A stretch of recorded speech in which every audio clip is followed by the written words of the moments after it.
that was like the we were indie developers working with other indie band or like a band.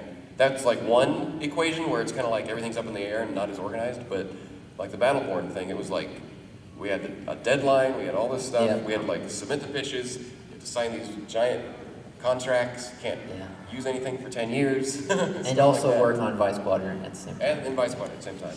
Which was our largest album ever, which was like 2 hours long. And those are dark times for Steam Powered Giraffe. In terms of like how much, we had much dark. The pipeline was very full. But as far as like writer's block and stuff, we haven't really got approached to that yet. Just because I think we got a backlog of stuff. We're pigeonholed a little bit where we can't get our ideas out quick enough. Frustration definitely begets frustration. So anything you can do to break that cycle, I guess. Right. Anybody who needs a daily dose of inspiration, this is Watermelon Batman. Watermelon Batman. Lovely artwork. artwork by Steve Sam. following you around, shouting out inane things to draw. So there you go. Let's have another question. I'm gonna go Steam Powered Giraffe shirt right here. In Overdrive, I noticed that like there was like a rap bit. Like, are there like things like that you were like looking forward to like doing, or like is it just like I guess I'll rap on this now? For Overdrive, were we looking forward to doing something like that? Yeah. So I mean, there's a couple of cards that we've yet to play, and one of them has been putting a rap in a song, an extensive rap.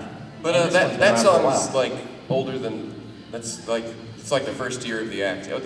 I guess the way to think of it is like when Bunny and I started it with John and Upgrade, we just immediately had all these ideas, and it's taken 9 years to get them out. And I guess that's what it feels like, anyways. Because like I just like, and here's a song where the robots do a dance hip hop song. Yeah, John actually it actually never found its way because John didn't like it. And we didn't want to play it. We were respectful of that. It's like, well, you don't really want to. You don't want to force someone to do something that So. Yeah, it was a really funny song, and it just kind of sat in the pipeline. We performed it live once, I think. But that was really? like, I don't. Yeah. Was I there for that? I don't think I was. But a lot of this, like even on the last album, it was a lot of like getting out a backlog of stuff that we're like, we gotta find an album. So we kind of did not a generic album, but one that was more like an album of songs, no theme, so we can kind of mix and match. I think for the last couple of years, like Hold Me I wrote in 2012, only finished the verse like with Vice Quadrant. Delilah Morio was 2013. I would just say, I think that when you start writing songs for a long period of time, you get kind of good at rhyming. Kind of like going through, you kind of go through like a dictionary of words and you change stuff to make it work. And I mean, all it is just like a lot of rhyming in a short amount of time. Fat cat, sat on a rat. So fat and that. Oh my Batman. We didn't change much of the song from when I originally wrote it back in 2008. So I mean, there's a little thing just to make it go a little smoother, but for the most part, I was like, yep, these lyrics are dumb. Let's do that. So looking forward to it. Yeah. I mean, I'm pretty happy with how it turned out. At least the production of making the background music sound like it sounds like what a dance. I mean, there was research that went into that. There was like, this is the frequency of bass that you need. So a lot of blood samples went into the research. Put it in that spinny thing. But yeah, that was fun. It was fun for me just because it's pretty easy to record an acoustic guitar for a folk song and slap some drums on it, but doing something like Overdrive, like it seems simpler because you're just hitting it's pressing a button. Here's a bunch of preset drum beats, but it's actually the other way around. It feels like to us, like that you have to craft individually so it sounds exactly like this other thing that is probably easier to make. Whereas the folk stuff is actually easier to make because you just play the song and sing and you're done. I don't know if that makes sense. There's a lot more. I don't understand it. What's the word? There's a lot more production that goes into something like Overdrive, at least sound-wise, as well as video-wise, unfortunately. Yeah. I mean, the video is pretty crazy. That's a lot of editing. It exhausts me just watching it. I'm exhausted watching it. Any more questions? Any more questions? With Strike Proxy. So recently you went to do a show in London, and this weekend is your 5th year coming back. Is coming to these shows as exciting as it is going out to new places?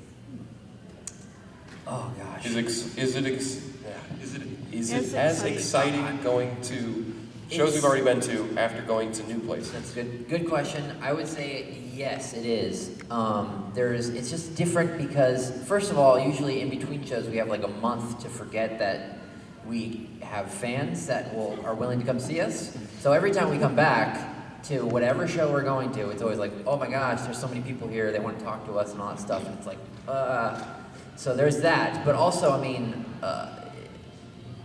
the more exciting stuff, I guess, it's not really good at a new show because so much could go wrong. But at like Youmacon, we're excited to we've been honing the Youmacon show, if that makes any sense. Like we know who we're working with, we know what our capabilities are, and so it's exciting to come and bring that back year to year. I can't imagine a future where it gets boring, but because so far it just kind of ramps up, and I don't know. It's always exciting going to a new place. Like you're always that nervousness of like, is anyone going to show up? Or, Yeah. But I mean, coming to a place like Youmacon, we know the staff. We're comfortable. It feels home in a sense. I guess that's the best way. But we see new fans all the time. So for us, it's like, yeah, we'll see the diehards who are in the front row all the time. But you know, we also get to meet new fans and folks in between. So it feels like home, but at the same time, it's a new experience for a lot of people as well. So we're reminded that it's new for them and it's new for us at the same time. Right, yeah, I mean, seeing familiar faces is a really gratifying experience, especially since we've been coming to Youmacon for like 5 years, and there are people who have stuck with us since the first year, and they show up to this day, which is amazing, or haven't seen us in 4 years, and finally they're coming back, and you remember them from back then. It's cool. It kind of goes back to just being personable with people, kind of putting a face to the likes, kind of on the internet. It's like, oh yeah, there's people behind those likes. No, it's hard to remember that, you know, there's people out there when you're just on the internet all the time. Even if you're vicariously through like social media or something, you know. We run our own social media and stuff with the help of Penyak. I want to say Chester. I messed up on the podcast and I couldn't remember Camille's name, but then I can't remember. That's a good question. I'm not good with names. Sam? Let's have another question. Steve Bro? With the white suit? Yes. Have you ever had any suggestions, like, from fans of possible music videos to do? Have we ever had any suggestions from fans for possible music videos? Well, I think most of the ideas that fans have we have told us in person or through email or social media. Like I think we have the similar ideas. Yeah. So I don't think anything's out of the blue. Like, oh, that's what we should have done. Like I think our fans are on the same page with us. Like Yeah. we would love to do the same kind of stuff, but I guess it turns down to practicality. That's kind of what we choose to do is what is feasible for us to do. Well, yeah, I've heard lots of great ideas from fans. Usually, I will never admit to using any of them if it happens, because usually it happens. It looks like they may have an idea. Yeah. Do you have an idea?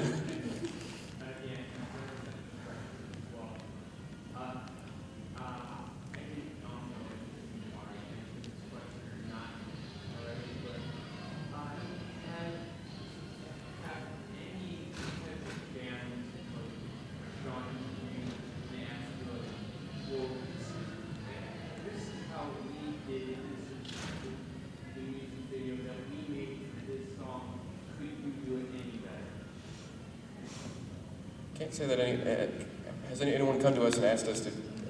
This is how we did this music video. Could you do any better? I don't think we have. We've never had any commentary like that back and forth through any other bands. No, I can't think of it. No, that's a pretty unique question. I don't think anyone's about it. We have about 10 minutes. Let's get out a couple more questions. We'll keep our answers concise. Let's go, Miefling.